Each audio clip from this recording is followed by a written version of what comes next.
Hop là, On est en live, c'est OK. c'est bon, ça s'enregistre en même temps. Bonjour à tous. Bonjour tout le monde.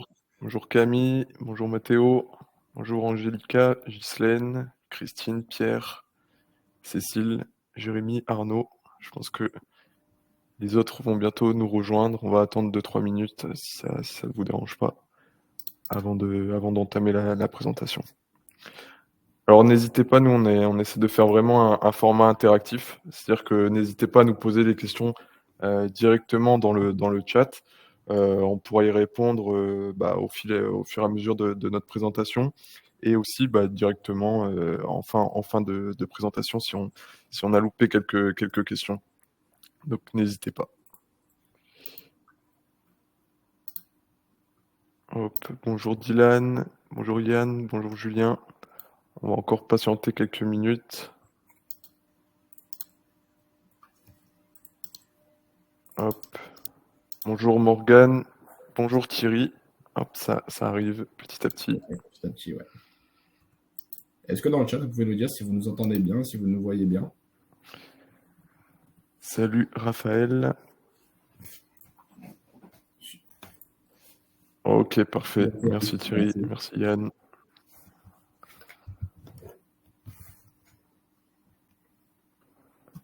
Super. Ok, parfait. Bon écoutez, je vous propose qu'on commence. Les petits retardataires prendront le train en marche, il y a pas de souci.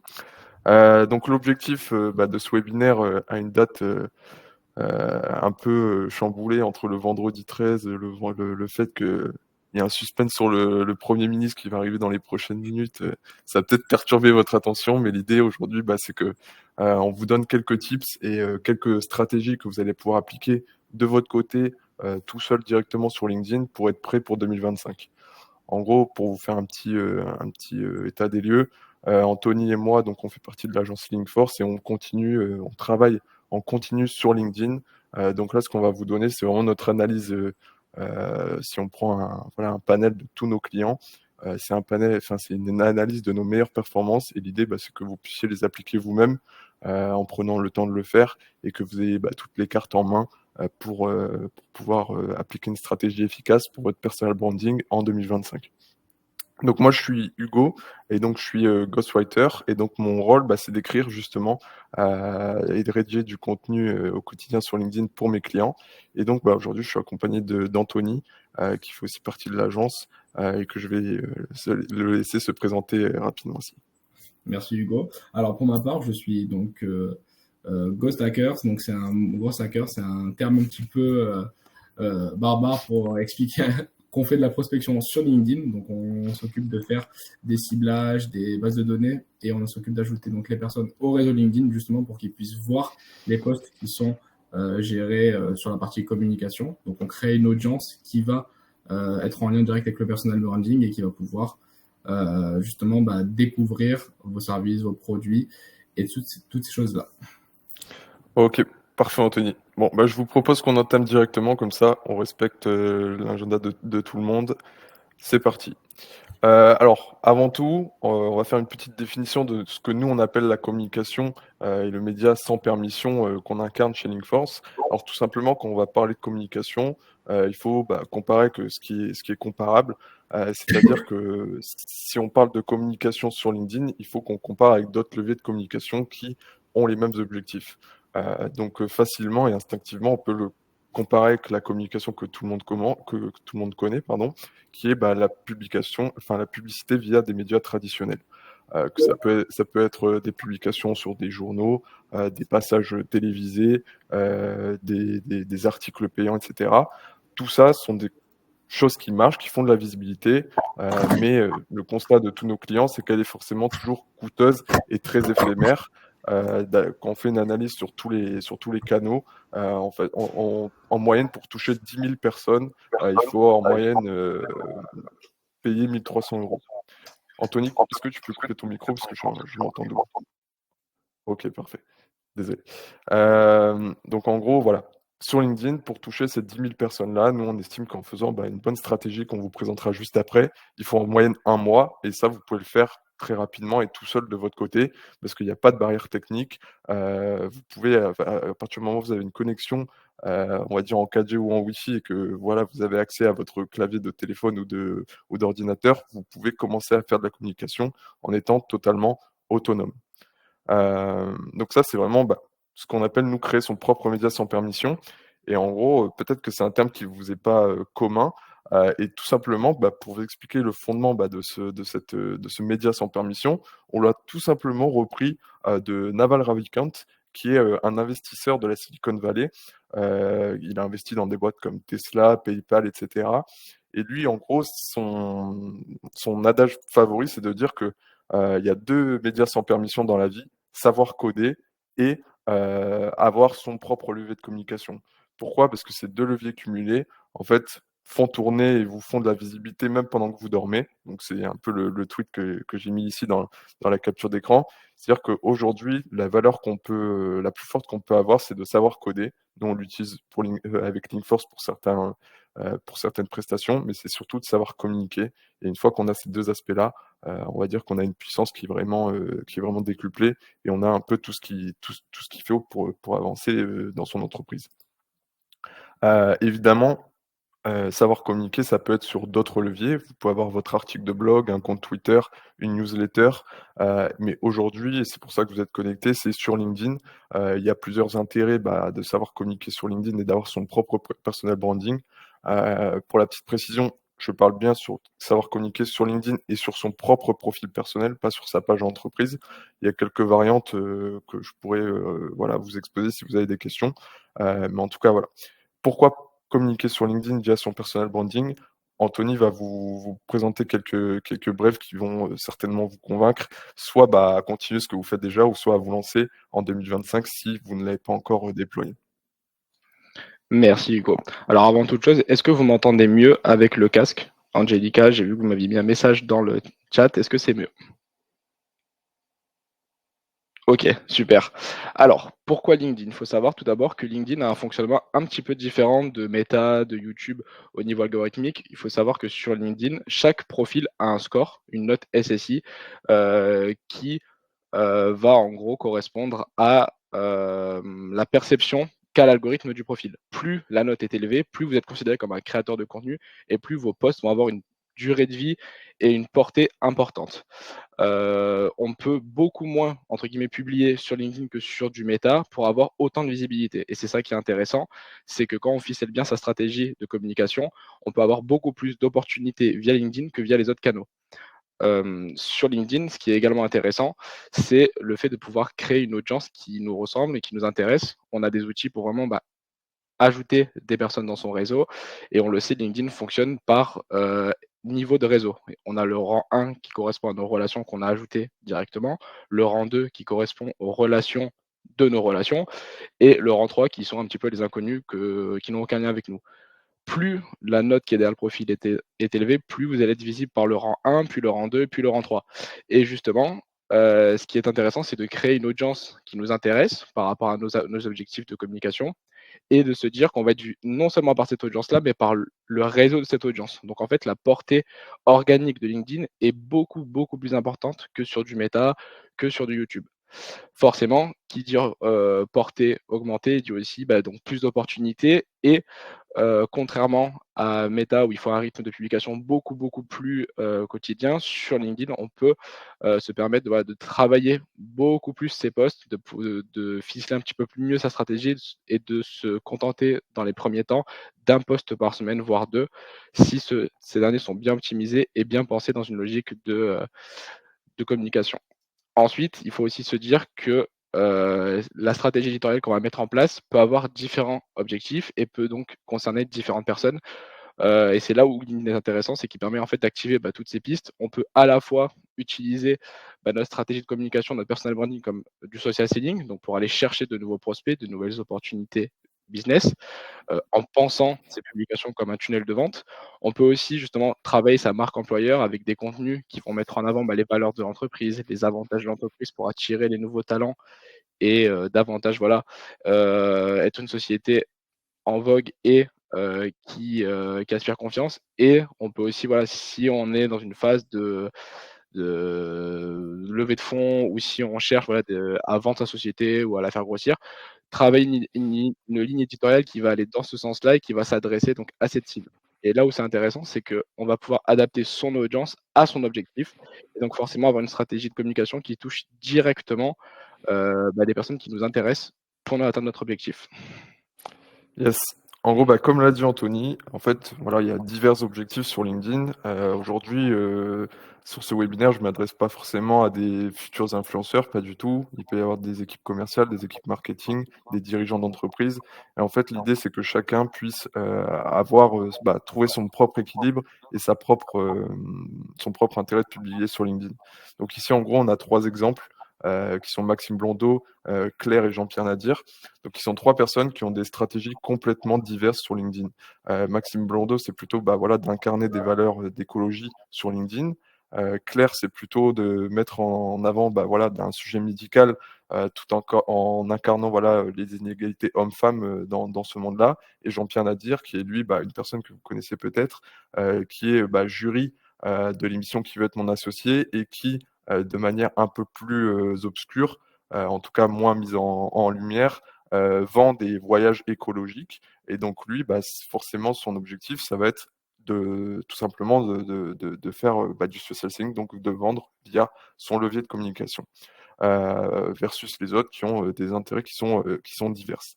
Donc on voit bien qu'en fait, les stratégies sont forcément différentes. Ça va pas être le même genre de publication, mais in fine, chacun a son propre média et chacun utilise son média pour remplir les objectifs qu'il a à atteindre. Pour parler un petit peu chiffres, j'ai fait la capture d'écran. Ça peut peut-être vous intéresser parce que on aime toujours bien se comparer. J'ai fait la capture d'écran de 2 clients qu'on accompagne sur LinkedIn et en mettant en place une stratégie autour de plusieurs axes que je vais vous présenter juste après et qui peut être justement la partie qui vous intéresse le plus parce que c'est applicable rapidement. Donc on voit sur un an qu'avec le profil de Jean-Pierre Nadir, on a touché 8 millions de personnes. Donc aujourd'hui, il faudrait pouvoir quantifier et valoriser cette visibilité sur d'autres médias, mais je pense que c'est énorme. Et pareil, Grégory, qui est un client assez jeune qu'on accompagne, jeune dans le sens où ça fait pas longtemps qu'on a commencé, qu'on a créé son compte LinkedIn de toutes pièces, et cetera.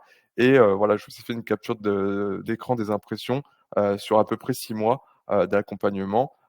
Et donc là, on atteint des chiffres qui sont assez importants aussi pour un petit entrepreneur au sens de la taille de son entreprise.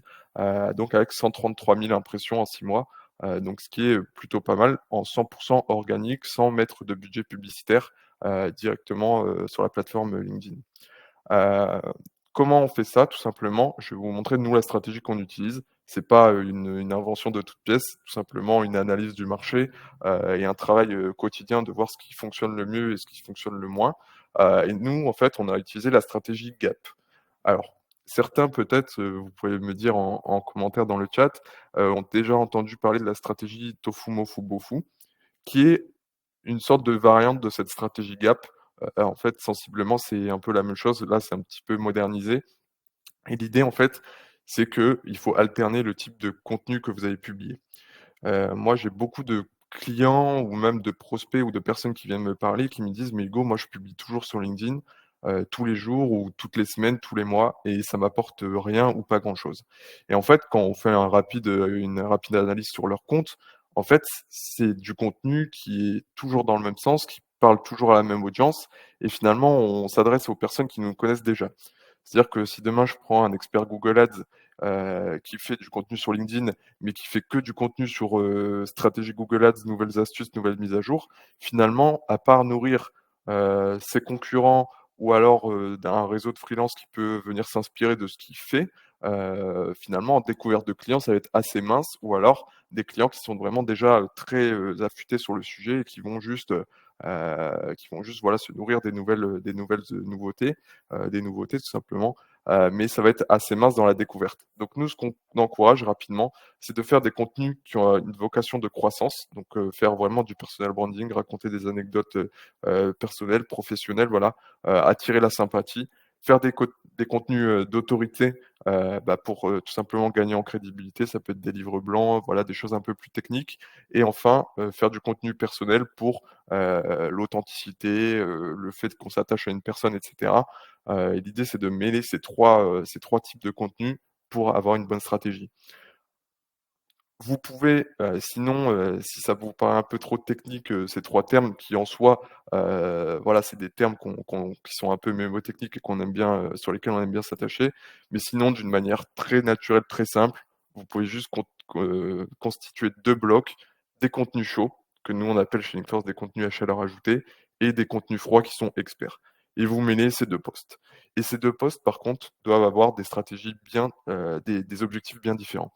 C'est-à-dire que pour un contenu chaud, vous allez viser de faire du nombre d'impressions, et cetera.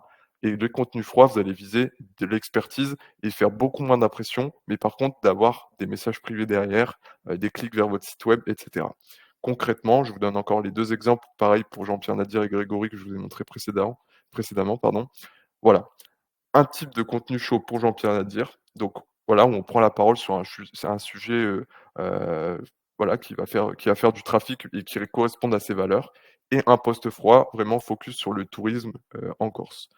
Si on voit les 2 chiffres en termes de nombre d'impressions, 270 000 pour l'un, 50 000 pour l'autre. Donc forcément, on peut se dire que, le post de droite a moins bien marché, il a moins bien fait son travail. Mais en réalité, non, parce que c'est 2 chiffres, et 2 objectifs qui sont totalement distincts.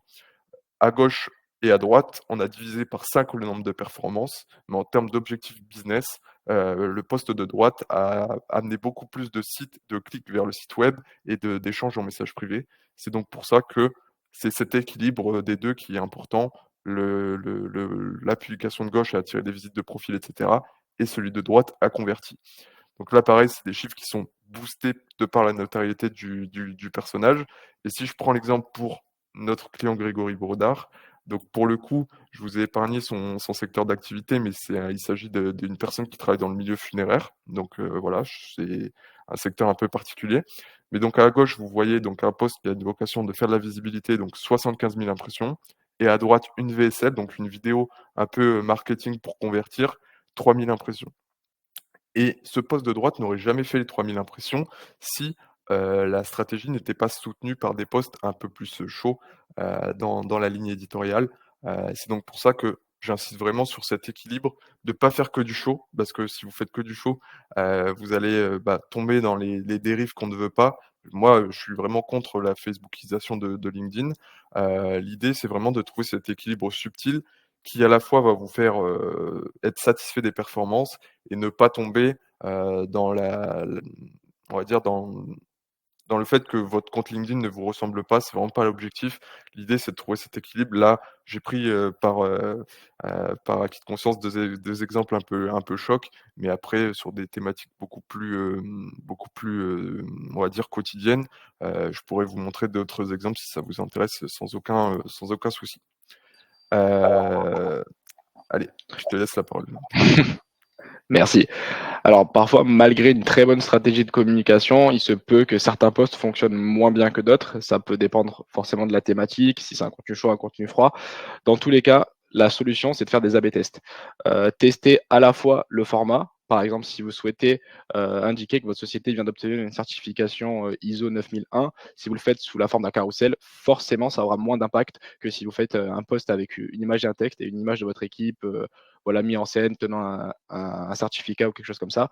Ça aura moins d'impact parce que moins humain. Donc, il faudra essayer justement ces différents types de formats, A/B tester le format, le jour et l'heure de la publication.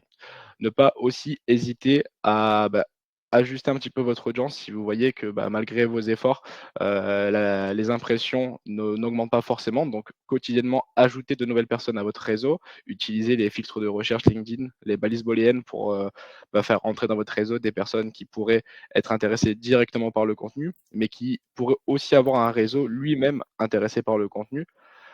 Et ne pas hésiter non plus à mettre en place durant les différentes périodes un petit peu fortes de l'année, le nouvel an, enfin la nouvelle année, les vacances d'été, des campagnes de nurturing où vous allez envoyer un message peut-être à de nombreuses personnes de votre réseau pour les inciter à consulter tel ou tel post ou leur envoyer une petite newsletter de sorte à ce qu'ils puissent continuer de voir votre profil et d'interagir avec votre contenu.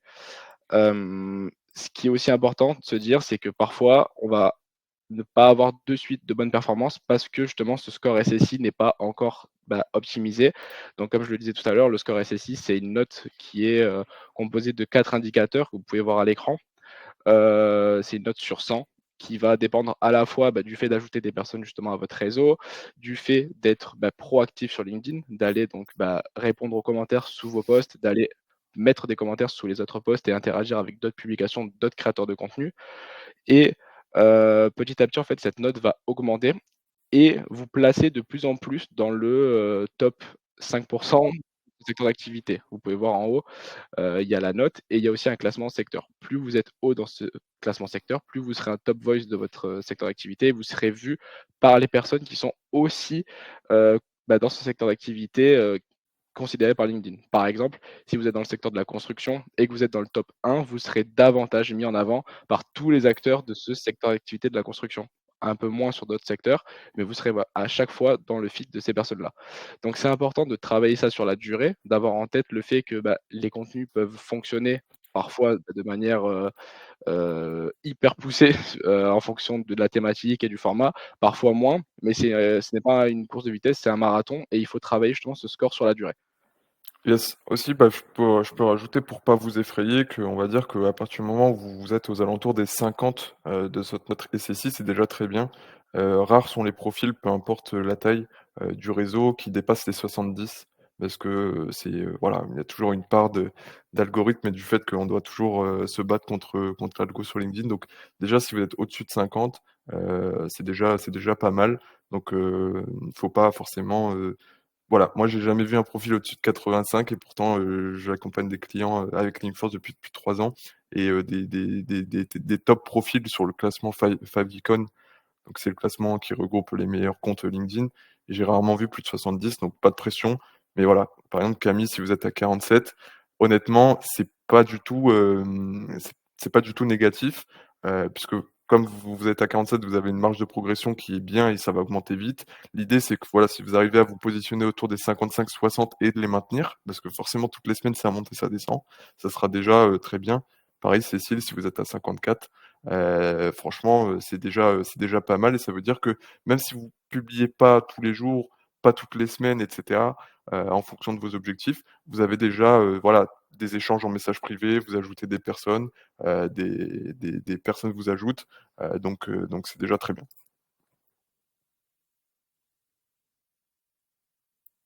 Anthony, je te laisse Ouais, reprendre.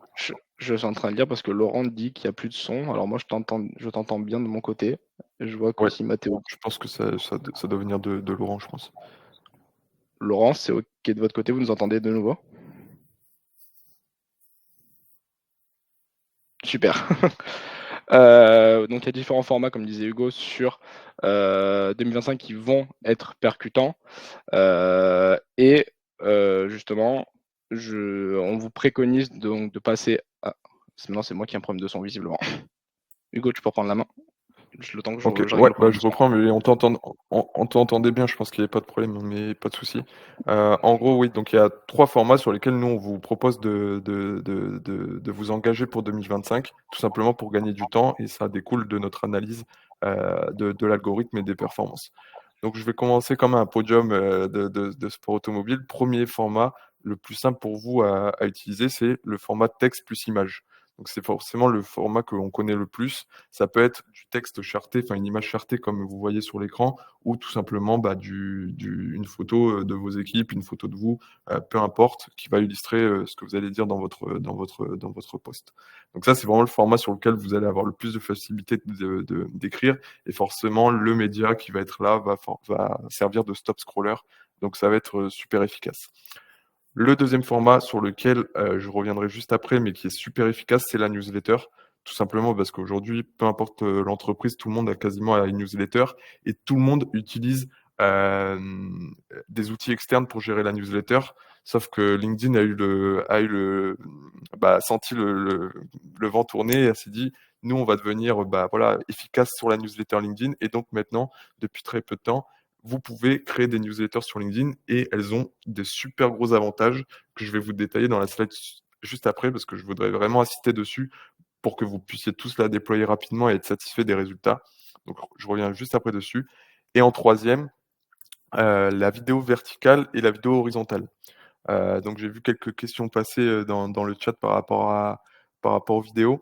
En gros, les vidéos, c'est un format que LinkedIn est de plus en plus en train de travailler.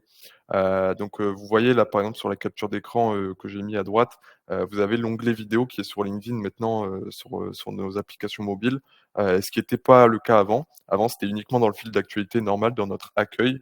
Et maintenant, c'est directement sur notre application, il y a un onglet vidéo comme vous pouvez trouver sur Instagram, comme sur TikTok, etc. Alors, pourquoi je l'ai mis en troisième position alors que la vidéo, c'est le top 1 sur tous les autres réseaux? C'est que je pense, et ça se voit par les études et les résultats, c'est que LinkedIn reste quand même un canal de rédaction, un réseau de rédaction. C'est-à-dire que pour moi, ce qui fera toujours le plus de visibilité, ça sera la partie rédactionnelle. On le voit avec donc les newsletters qui ont des super résultats, mais aussi par rapport aux posts qui ont toujours des meilleurs résultats que les vidéos. Néanmoins, ça pourrait évoluer très rapidement parce que forcément LinkedIn va vouloir un peu rattraper son retard sur cette partie-là. Et donc, elle est en train de tester, la plateforme est en train de tester tous les jours si elle diffuse ses vidéos sur l'accueil, sur la partie short, donc l'onglet vidéo. Et donc, en ce moment, c'est un peu, on va dire, soit ça marche très bien ou soit ça floppe beaucoup. Si votre vidéo est prise dans l'onglet vidéo, c'est parfait, elle va faire des super chiffres. Des fois, on atteint presque 500 000 impressions facilement. Et autant, des fois, elle va pas du tout passer dans ce secteur-là, enfin dans cette catégorie-là, et vous allez faire un bid complet, mais vraiment complet. Et là, c'est la personne qui analyse les performances sur les comptes clients qui parle. Et donc, c'est pour ça que pour l'instant, c'est en troisième position. Ça pourrait, pourquoi pas, grappiller des places dans le classement. Mais en tout cas, voilà, vous avez un overview complet des 3 types de formats sur lesquels on vous conseille de vous mettre en 2025 pour pas perdre de temps. Et c'est vraiment ces 3 formats-là que je préconise.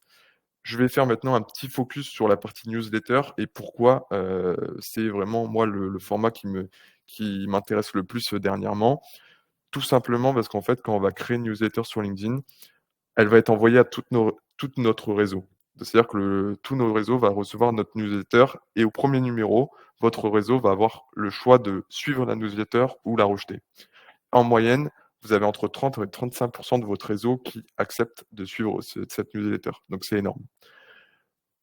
Une fois qu'on a dit ça, on se dit bah, comment ma newsletter va être distribuée, est-ce que ça va être, il va falloir cliquer pour la recevoir, etc. Alors tout simplement, à chaque fois que vous allez sortir un épisode de votre newsletter, vous allez recevoir, enfin les personnes qui sont abonnées vont recevoir une notification LinkedIn plus la newsletter par mail. Et cette newsletter par mail va être envoyée via un nom de domaine de LinkedIn. C'est-à-dire que vous n'allez pas tomber dans les spams. Donc c'est là où en gros la plus grande révolution, c'est que nous-mêmes en interne, on passait par des outils comme Mailchimp par exemple, et finalement le taux de distribution est super faible, alors que maintenant avec la newsletter LinkedIn, on est présent sur LinkedIn. Quand on la sort, ça fait un post, et en plus, LinkedIn s'occupe de la distribuer via son autre domaine à toutes les adresses mail des personnes qui nous suivent. Donc ça, franchement pour moi, c'est un changement incroyable sur le domaine de la newsletter et de la visibilité. Et là, je vous ai mis 3 types de newsletters qu'on a lancés récemment avec nos clients. Donc on voit avec Jean-Pierre Nadir, en sortant 2 numéros, on a déjà eu 41 000 abonnés. Et ça le positionne dans le top 10 des newsletters de France directement. Avec un client avec qui on a fait un seul numéro et qui a un peu moins de 3 000 relations sur son profil, il a eu quasiment 800 abonnés en un numéro. Et pour nous, donc en interne chez Linkforce, on a sorti 2 numéros et on a déjà 776 abonnés, ce qui est encore une fois énorme. À titre de comparaison, on a une newsletter qu'on a depuis 2 ou 3 ans sur des outils externes et on peine à avoir les 1000 abonnés.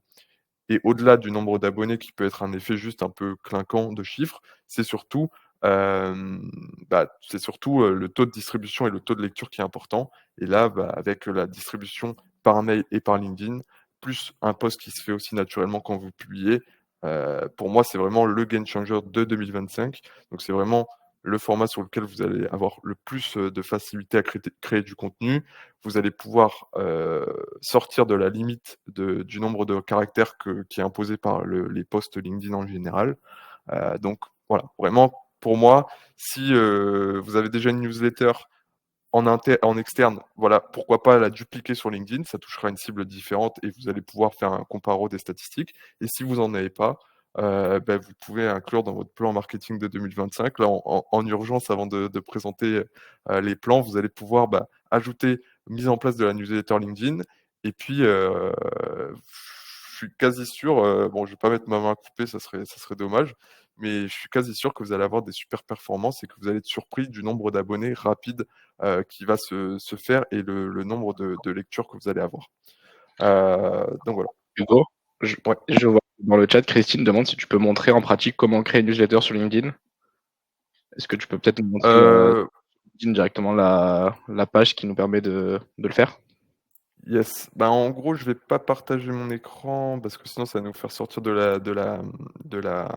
tout simplement de la présentation qui est actuellement et on n'a pas tout à fait fini.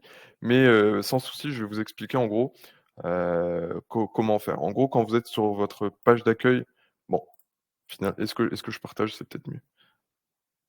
Allez, je vais partager mon écran. Hop, ça va être rapide. Hop. En gros, quand vous êtes sur votre page d'accueil LinkedIn, donc normalement, vous avez exactement la même chose que moi. Et c'est vrai que la newsletter, elle n'est pas présentée de manière native, il faut un peu chercher pour la trouver. Donc tout simplement, vous allez dans rédiger un article ici. Hop. Vous allez arriver sur une page pour créer un article de blog qui est hébergé sur LinkedIn et ça nous intéresse pas. Vous allez dans gérer juste ici. Hop. Et vous allez pouvoir créer une newsletter.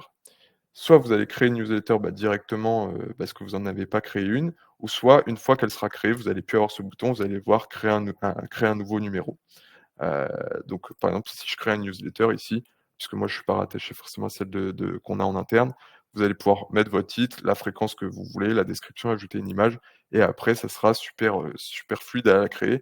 Tout simplement, comme j'ai dit, dans Gérer, ici, vous allez avoir créé un numéro plutôt que créer une newsletter. Et après, c'est exactement cette même interface. Vous mettez votre bannière, votre titre, votre texte, etc. Et bon, en mise en forme, on est un peu limité, mais vous allez pouvoir tout faire directement sur ça. Voilà. Sinon, je pense que oui, Mathéo a partagé un petit tips là dans le chat qui peut être pas mal. Je vois aussi qu'on a une question de Yann qui demande au niveau du format, est-ce que le texte seul, c'est quelque chose qu'il faut oublier en 2025 ou est-ce que ça peut encore avoir un petit peu de portée? Pour ma part, je dirais que Ouais, alors je te laisse, vas-y, vas-y, je je te t'en laisse aller. prie. Bon, OK. En gros, moi, le texte. Ah, il y a un petit Vas-y. décalage. En gros, le texte seul, moi, je suis plutôt pour. Après, de manière générale, quand je propose à des clients, c'est vrai qu'ils peuvent nous dire pourquoi il n'y a pas de texte, enfin pourquoi il n'y a pas d'image, pourquoi il n'y a pas de vidéo, parce qu'on s'est tous habitués à avoir un texte plus une image. Donc en fait, moi, mon parti pris, c'est de dire si votre image n'apporte rien à votre poste, n'en mettez pas. C'est-à-dire que des fois, même si on met une image, par exemple, qui est vraiment qui n'a pas d'intérêt, toute la valeur que vous allez avoir dans votre texte, elle va être perdue parce que les gens, rien qu'avec l'image, vont pas continuer leur lecture. Et donc là, ça aura un effet contre-productif. En revanche, si par exemple vous faites un post sur un team building que vous avez fait en interne, mais que vous mettez juste voilà, une photo du paysage sur laquelle s'est passé le team building, par exemple, ça a moins de valeur et forcément, en fait, on n'aura pas l'effet stop scroller de la photo de groupe, etc. Donc pour moi, si ça a de la valeur, vous en mettez. Si ça n'en est pas, vous pouvez oublier, ça n'aura pas forcément des incidences majeures, sauf que ça va prendre moins de place sur le fil d'actualité LinkedIn. Et pour répondre à Yann sur la newsletter, désolé, on change un peu de scope directement. Vous pouvez créer la newsletter directement de votre profil personnel ou avec votre page entreprise si vous en avez la volonté. C'est possible avec les deux, tout simplement.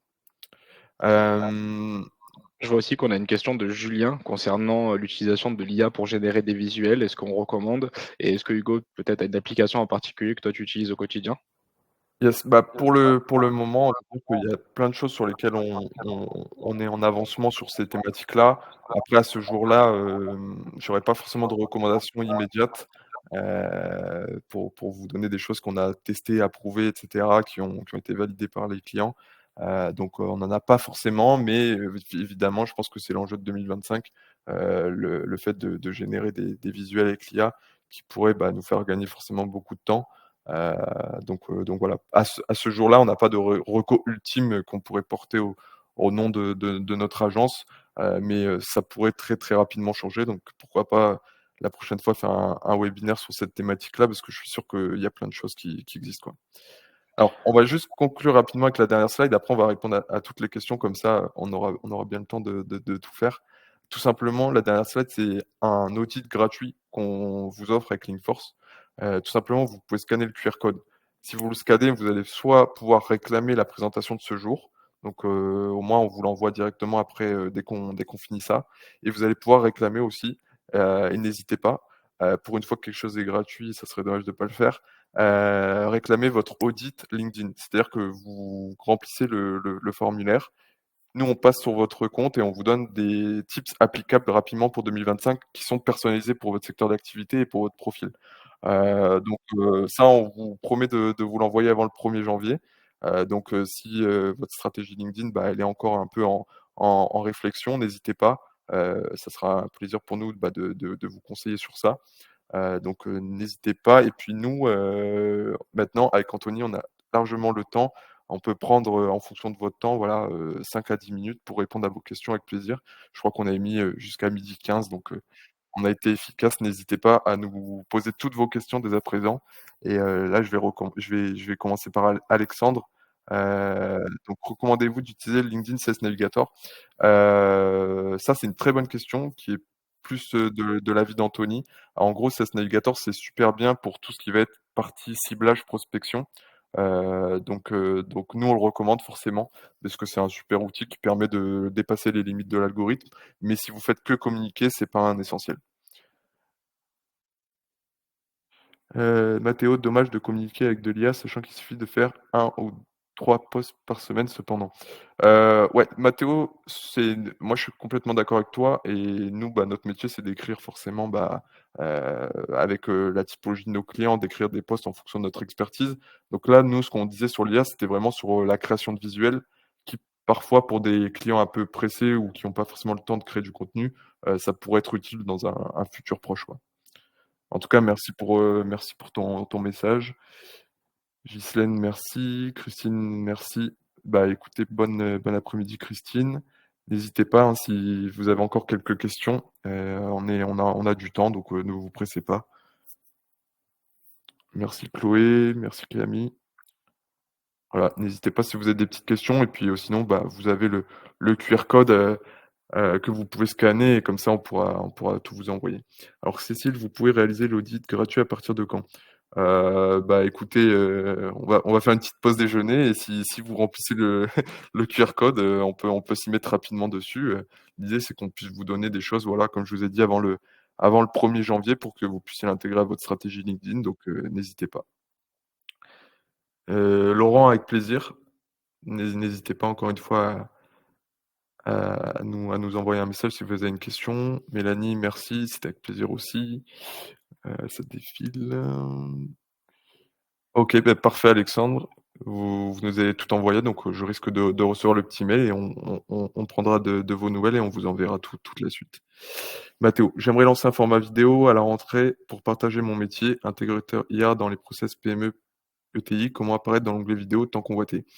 Pour l'instant, je pourrais pas vous répondre, avec des tips faciles. L'idée et en tout cas la seule chose qu'on sait, nous, en tant qu'agence, c'est que déjà, il faut que ça soit du vertical. On peut pas être en horizontal et apparaître dans le format vidéo ou alors vous allez apparaître et ne pas être au bon format. Du coup, vous allez, avoir des mauvaises performances puisque, les utilisateurs ne vont pas attendre ça, quoi. Donc, néanmoins, il faut quand même respecter les codes, c'est-à-dire faire une vidéo verticale, la sous-titrer, mettre une petite musique et cetera. Et normalement, vous allez pouvoir tomber dessus. C'est les mêmes codes que pour les shorts, les vidéos TikTok. Encore une fois, c'est pas forcément ce que les utilisateurs LinkedIn viennent chercher, mais ça pourrait changer rapidement, quoi. Pierre-Luc, avec plaisir. Amandine, j'essaie de prendre rendez-vous depuis le QR code et je tombe sur un contact avec Chloé et non vous. Oui, alors c'est le calendrier de Chloé qui a été contacté, enfin qui a été, mis en relation parce que c'est tout simplement elle qui a le plus de temps pour gérer ces sujets de rendez-vous. Mais vous voilà, si on vous suit par rapport au webinaire, on va pouvoir le faire avec vous sans aucun problème. Mais après, Chloé, elle fait partie intégrante de notre équipe. Normalement, elle devait être là aujourd'hui, donc c'est du pareil au même. Mais si vous comptez absolument le faire avec Anthony et moi, il n'y a aucun problème pour ça. Yann, j'ai 37 sur 100, 37 sur 10. Non, je pense qu'il y a une petite erreur. Y a-t-il un moyen d'optimiser cette note ou c'est vraiment lié au contenu? Yann, pour optimiser cette note, c'est pas forcément que lié au contenu. Ça peut être aussi lié aux interactions que vous avez en message privé, aux personnes qui vous ajoutent, aux recherches que vous faites via Sales Navigator. C'est vraiment les 4 critères qu'on vous a présentés précédemment. Si vous en souvenez plus, on pourra vous les envoyer avec la presse. Sylvie, question novice, comment voir le SSI? Il y a le lien qui a été déposé par Anthony, donc c'est parfait. Mathéo, avec plaisir. Du coup, et comme je disais, Chloé prend en compte les demandes. Alors, Cécile, je peux préciser pour la différence entre les articles de blog et les newsletters. En gros, les articles de blog, c'est des articles qui sont vraiment hébergés par LinkedIn, mais qui sont mal diffusés. Et en fait, la newsletter, c'est comme si, pour schématiser, vous avez des articles de blog, mais qui sont envoyés directement à votre Audima. Donc, tout simplement, les articles sur LinkedIn, ça marche très peu. Tandis que la newsletter, on peut dire que c'est des articles qui sont envoyés directement à l'audience. Donc, c'est beaucoup plus efficace. Et Amandine, écoutez, avec plaisir. N'hésitez pas, de toute manière. Voilà, Linkforce, on n'est pas que deux, hein, avec Anthony. Donc, que ce soit Chloé, on est là, moi, Anthony, Julien. Ça peut être différents interlocuteurs, mais on a tous les mêmes objectifs. Donc, on est tous connectés sur la même chose. D'ailleurs, je pense qu'ils font tous partie du webinaire en tant que spectateurs aujourd'hui. Donc, c'est du pareil au même, il n'y a pas de souci. Ok, bon, je pense avoir fait un bon petit tour. Ah, Cécile, dernière question. Du coup, plutôt que de taper un contenu directement dans commenter un post, il vaut mieux écrire une newsletter.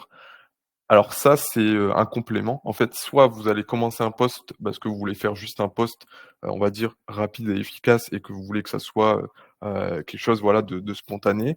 Mais la newsletter, c'est une stratégie un peu différente, dans le sens où ça va être des choses qui vont pas faire une grosse découverte via la publication.